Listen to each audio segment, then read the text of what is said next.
It began as a night like any other. A steady drizzle covered Los Angeles International Airport. Runway lights stretching into the mist like rivers of fire. Inside Terminal 4, sleepy passengers lined up for boarding, their faces lit by the pale glow of departure screens.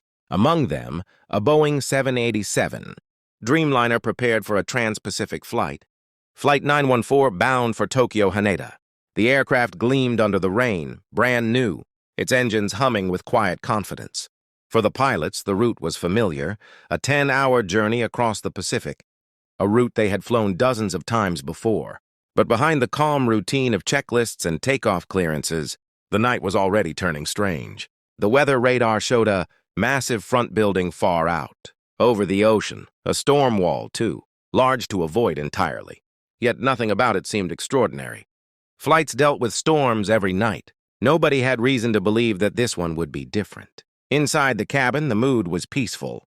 Passengers settled in, cabin lights dimmed, and the faint rhythm of rain tapping against the fuselage filled the silence. Somewhere in the middle rows, a quiet woman sat by the window, seat 14A. She barely moved, her gaze fixed outside, watching the runway fade beneath them as the Dreamliner climbed into the clouds. By the time the aircraft reached cruising altitude, the world below had disappeared. Only darkness and distant lightning flashed along the horizon. The engines purred, smooth and steady, carrying 238 lives across the sky. It was routine, predictable, safe until 2:43 a.m. That was the moment when the lights flickered. At first, no one noticed. A faint pulse through the cabin lights, a momentary blink in the cockpit screens, something so small it could be ignored. But seconds later, everything went dark. The plane shuddered once, the hum of the systems dropped, and emergency lights cast a deep red glow across the aisles. Passengers stirred awake. Some thought it was turbulence. Others began whispering. In the cockpit, both pilots fought to restore control, but most of the electronic systems had gone offline. In less than a minute, Flight 914, one of the most advanced aircraft in the world, had lost its navigation, communication, and transponder signals. To the radar controllers on the ground, it simply vanished. Air traffic control tried repeatedly to re-establish contact, their screens blinking with empty returns. No coordinates, no altitude, no radio. Somewhere over the Pacific, an invisible aircraft was flying blind through storm clouds. The weather worsened fast.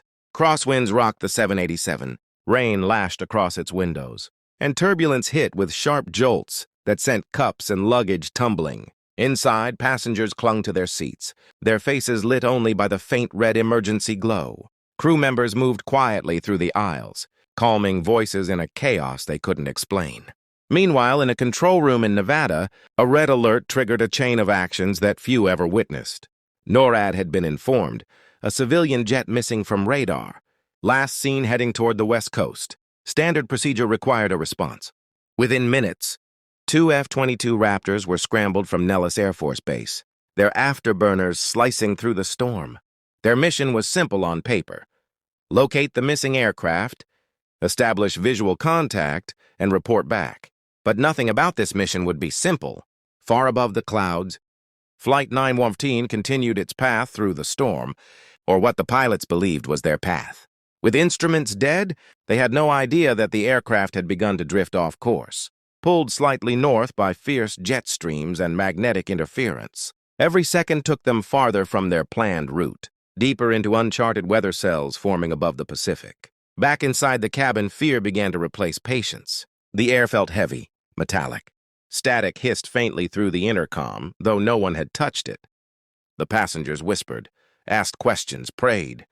The quiet woman in seat 14A remained still, her eyes half closed, as if listening to something no one else could hear. Outside, the storm turned violent.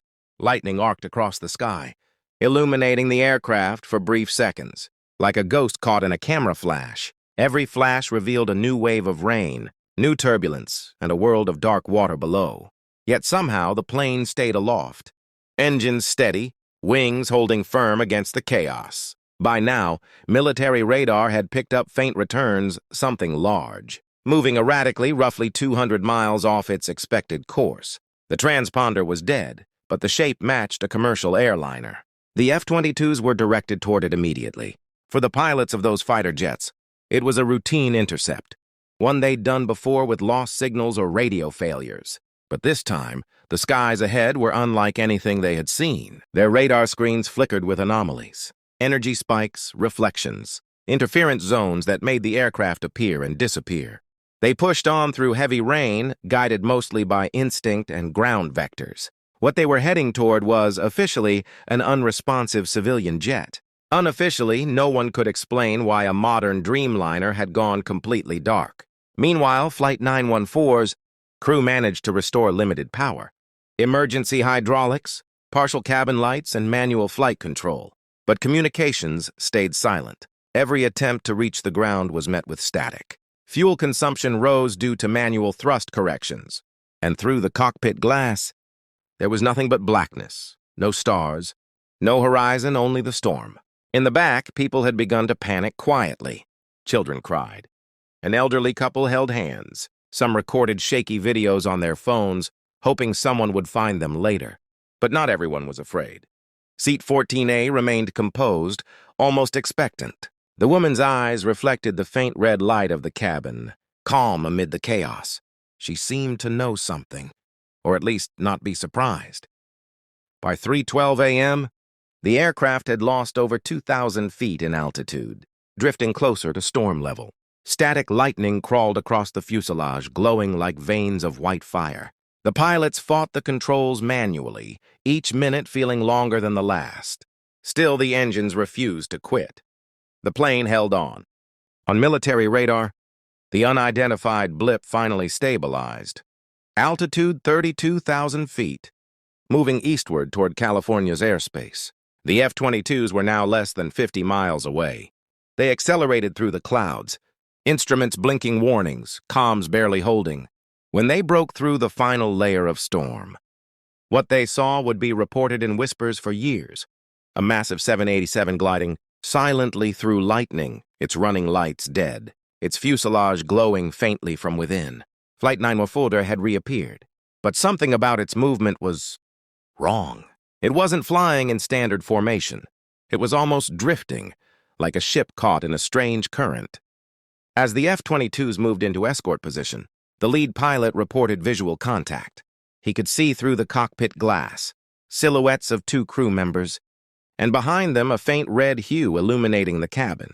Then, for just a moment, the Dreamliner's nose dipped slightly, and one thing became clear through the storm. The woman in 14A had stood up, and then she raised her hand. The jet stabilized instantly. The two F-22s closed in through the storm, their radar barely holding a lock. Ahead of them, Flight 914 moved like a ghost, engines steady, lights still out, gliding silently through lightning that painted the sky in white flashes. To the fighter pilots, it looked almost surreal. A massive passenger jet drifting through chaos, alive yet unresponsive like a ship lost at sea. Inside the Boeing, the atmosphere had shifted from fear to an eerie calm. The passengers had stopped whispering.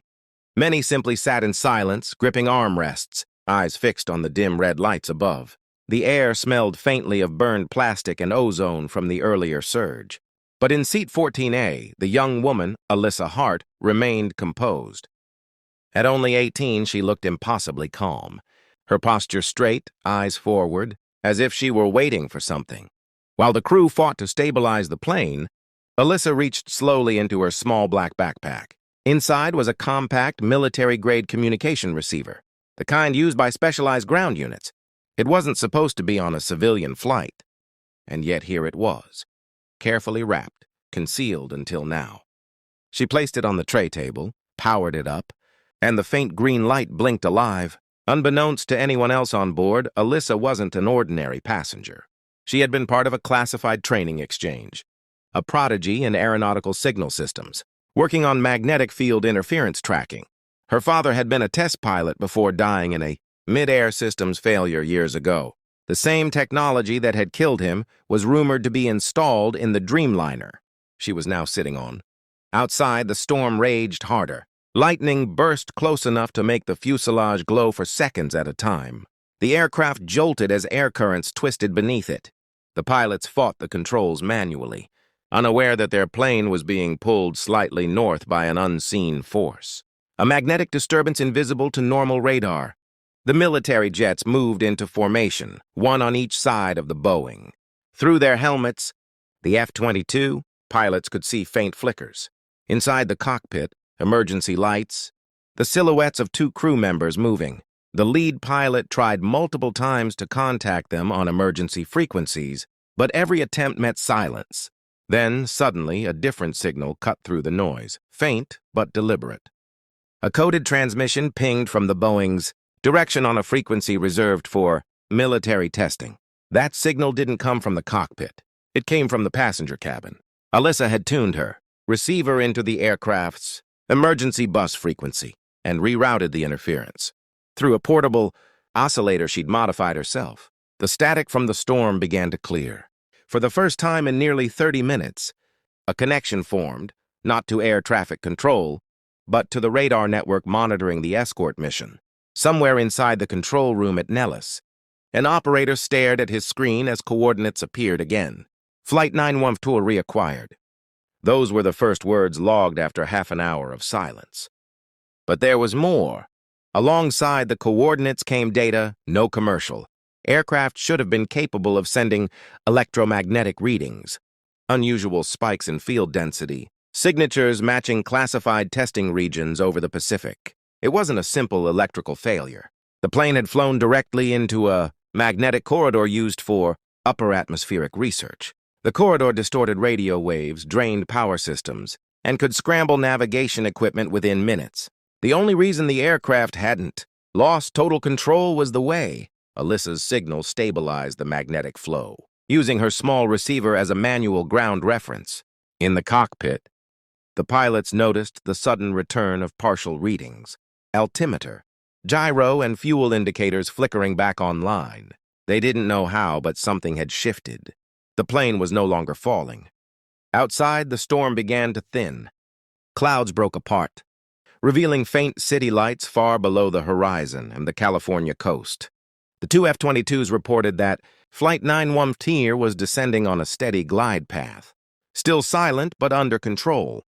Back in 14A, Alyssa closed her eyes, focusing on the rhythmic beeps of her device. She adjusted frequency knobs carefully, aligning with the military relay network above Nevada. For a moment, she thought of her father, how he had tried to warn about the same electromagnetic instability that caused his fatal crash. Now she was inside a plane facing the same phenomenon, and she was the only one who understood it. The receiver grew warm in her hands. Static hissed. The cabin lights flickered again, brighter this time. A few passengers began to whisper, realizing the descent had stabilized. The tension in the air lightened, though no one yet knew why. Meanwhile, the Air Force Command Center debated what to do. They had confirmed the signal was coming from inside the civilian jet, but protocol prevented interference without confirmation from the cockpit. Still, the data Alyssa transmitted showed one thing clearly, and the plane was headed toward a narrow weather corridor that could allow a manual descent toward the coast. The intercept fighters were ordered to stay close and monitor visually. As dawn approached, the horizon glowed faintly orange.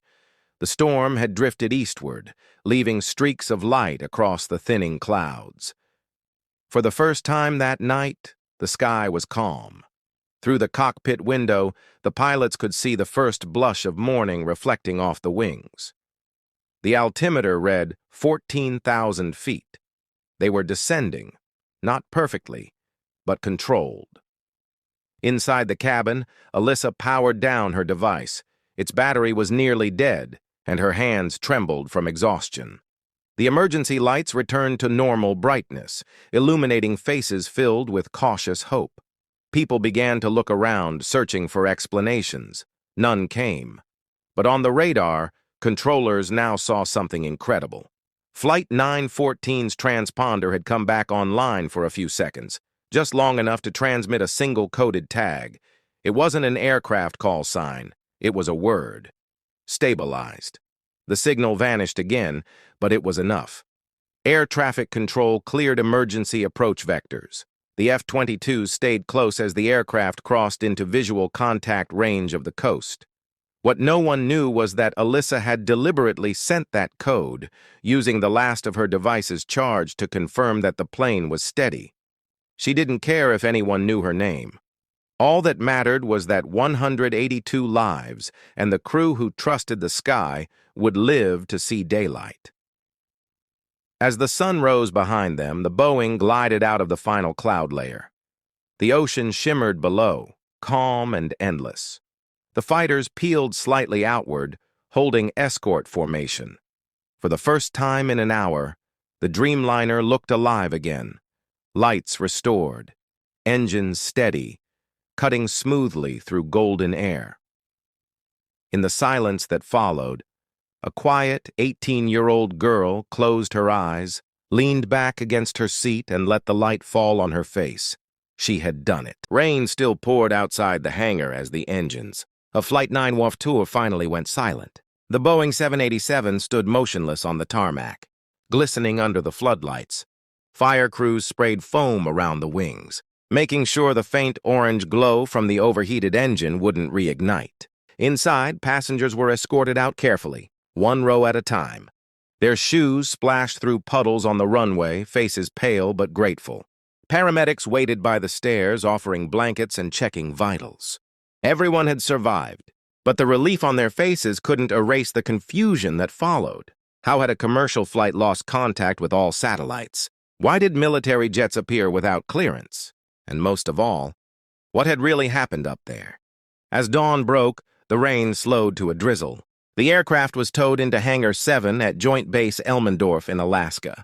A team from the National Transportation, Safety Board, NTSB, and Air Force Command arrived within hours.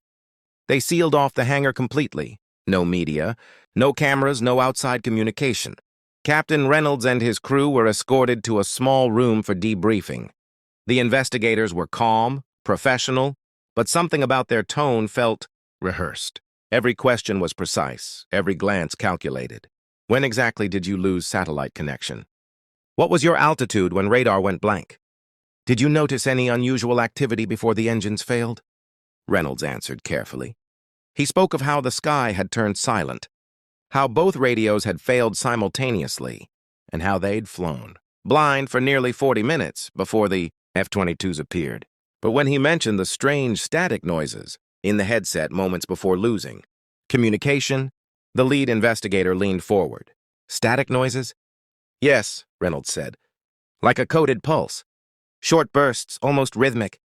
The investigator's expression shifted. Slight surprise, quickly hidden. He simply wrote something in his notebook and changed the topic. Meanwhile, technicians began examining the Boeing. The flight recorders, the black boxes, were intact. But when they tried to access the data, they froze. The files were encrypted. Not corrupted, encrypted. No commercial aircraft in the world used such an encryption standard. It was military grade, used only in classified defense systems. The technicians exchanged nervous looks. Something didn't make sense. They called the NTSB lead engineer, who ran multiple recovery tools, but all he could extract was a single line of code embedded deep within the data stream. It read, Signal 7R, classified response detected.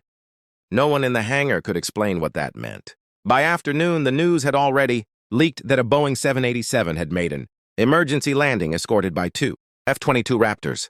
Social media was flooded with speculation, hijacking, terrorism, UFO sighting, even time distortion. The Air Force released a simple statement. A routine assistance operation during a communication failure.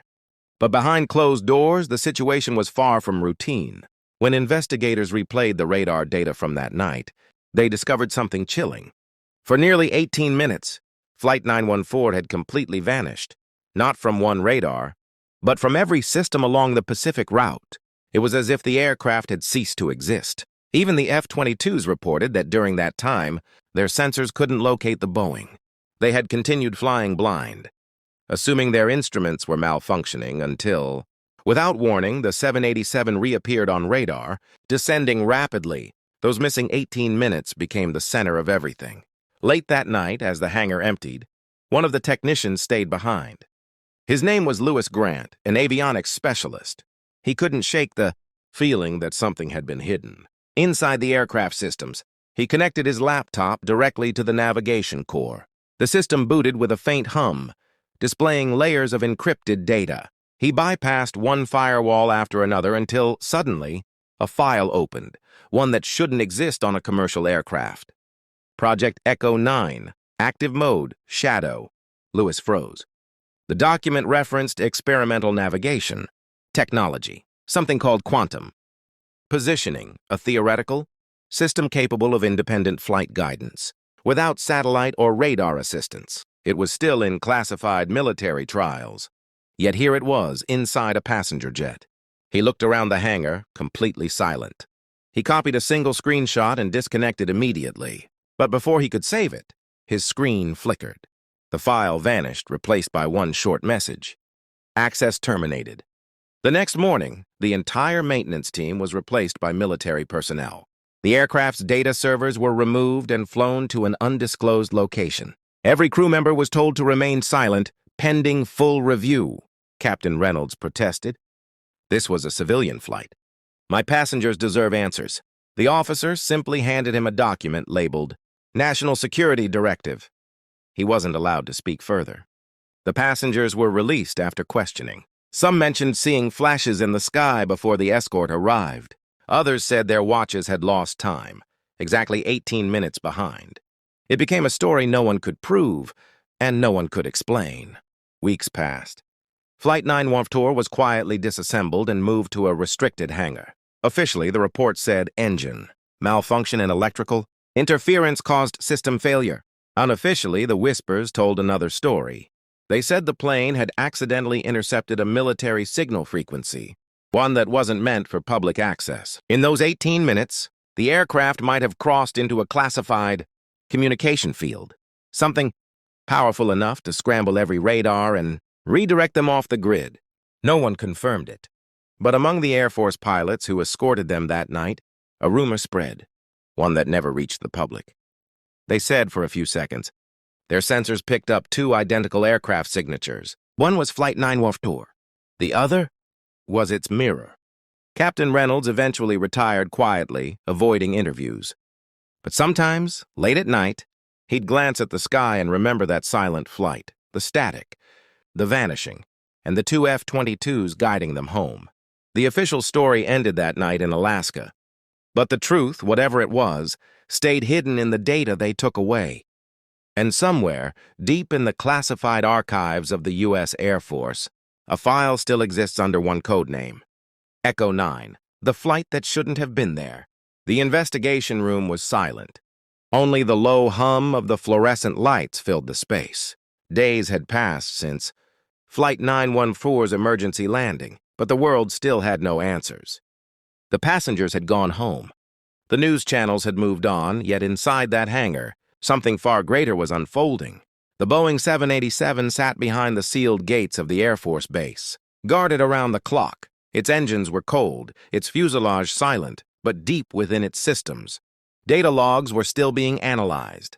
Captain Reynolds had been called back, not as a pilot this time, but as a witness.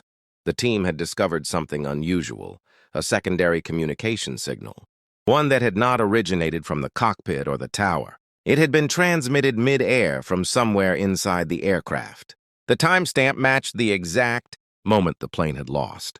Contact with ground control, and just before the F-22 jets arrived. The lead investigator, Colonel Hayes, stood before the display, staring at the digital readout. The coordinates, the pattern, the code, none of it made sense.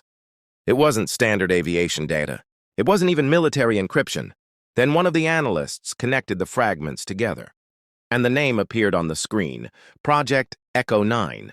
For years, Echo 9 had been a rumored classified experiment, an autonomous guidance system, capable of taking over any modern aircraft remotely during crisis. It was never officially confirmed, but pilots whispered about it in simulator rooms. Engineers joked about it behind secure walls. Now here it was, not just active, but alive inside Flight 914's systems. Hayes's voice broke the silence. If this is what I think it is, that plane didn't land by human control. The revelation hit like thunder. If the system had activated, it meant one of two things. Either the aircraft had been chosen for a secret test, or something triggered it without authorization. They traced the activation signal. It didn't come from the base. It didn't come from NORAD. It came from a relay satellite, one registered as inactive since 2018. Someone, or something, had brought it online. Meanwhile, Alicia, the 18-year-old passenger, whose courage had steadied hundreds during the chaos, was trying to return to normal life, but normal no longer existed for her. She couldn't forget the sound of the engines shutting down mid-air, the silence, the glowing sky outside, or the moment she thought everything was over. 2 days after the investigation began, she received a letter. No return address, no sender name. Just one line written inside. At first, she thought it was a cruel prank. But when she turned the envelope over, she noticed something faint. A seal. An insignia she had seen before, engraved on the control panel of the Boeing 787. At the same time, inside the Air Force Command Center, a high-ranking official received an encrypted transmission. Echo 9 reached field status earlier than planned. Containment required. The message self-deleted seconds later. That night, the hangar alarms triggered. Surveillance cameras caught a faint blue glow from the Boeing 787's cockpit, as if the systems had reactivated themselves. No personnel were near the plane. Within minutes, the power grid in that section of the base short-circuited. By the time the team arrived, the cockpit screens were blank again. Only one monitor still displayed text, a single word. Connected. The data analysis team extracted the remaining log files. In one frame, the satellite ID reappeared, and attached to it was something more. The flight path correction that had saved the jet from impact. It wasn't random. It was calculated, deliberate. And it had responded to human distress before the system officially came online. Someone, or something, had intervened at 32,000 feet. The following day, the report was sealed under National Security Directive 42A. Every technician, pilot, and officer involved was made to sign a non-disclosure agreement. Officially, the cause of flight 914's malfunction was undetermined electrical interference. Unofficially, those who knew the truth avoided the subject entirely. Alicia disappeared from public view soon after. Her name was removed from passenger records. Her social media vanished. Her address changed.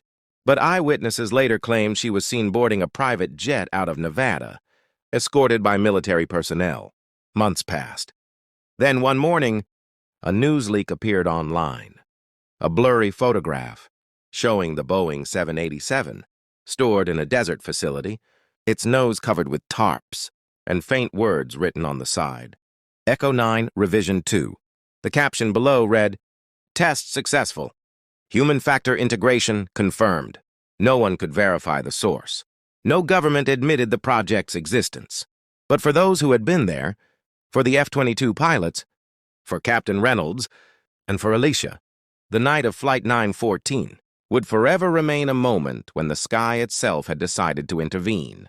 And somewhere above the clouds, a silent network remained online, waiting.